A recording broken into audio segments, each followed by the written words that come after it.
Hi అండి, అందరికీ నమస్కారం. Welcome to our SLVC channel. ఈరోజైతే మీ అందరికీ మా క్యాటరింగ్లో వండి పంపించిన veg and non veg items అయితే కొన్నింటిని వీడియో తీశానండి.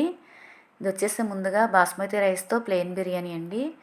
నెక్స్ట్ వచ్చి మీకు చిట్టి ముత్యాల మిక్స్డ్ బిర్యానీ. తర్వాత మీకు తోటకూర శనగపప్పు మసాలా వడలండి. ఇవి కూడా రెడీ అయిపోయినాయండి. గారెలు బూరెలు కూడా మీకు అట్టపెట్టెలో వేయడానికి ప్యాకింగ్ చేయడానికి రెడీగా ఉన్నాయి. నెక్స్ట్ మీకు కట్టెల పొయ్యి మీద వేసిన మటన్ కర్రీ అండి. ఇది చూసారు కదా, కర్రీ కూడా రెడీ అయిపోవచ్చింది. కొన్ని కర్రీస్ అయితే తీయలేదండి వీడియో నేను. చేపల కర్రీ అండి. చేపలు 2 గిన్నెలు అయితే వేశారు. ముక్కల పులుసు వేరేగా, తోకలు తలకాయలు వేరేగా పులుసు పెట్టారు. ఈ వేపుడు వచ్చేసి చిన్ని చిన్ని చాకరాయలతో రొయ్యలు వేపుడు అండి ఇది. తర్వాత వచ్చి కోడిగుడ్లు ఎండురొయ్యల కర్రీ కూడా ఉందండి. అది కూడా రెడీ చేసి పంపించేసామండి. కోడిగుడ్లు ఎండురొయ్యల కర్రీ కూడా రెడీ అయిపోయింది. తర్వాత కొన్ని కర్రీస్ అయితే తీయటం కుదరలేదండి నాకు. రైస్ కూడా రెడీగా ఉంది పంపించడానికి. వెజ్ ఐటమ్స్కి వచ్చేసరికి సాంబార్ అండి, దొండకాయ బూందీ జీడిపప్పు ఫ్రై అండి, అది పన్నీరు క్యాప్సికమ్ కర్రీ హాట్ బాక్స్లోకి అయితే తీసేసామండి ప్యాకింగ్ చేయడానికి.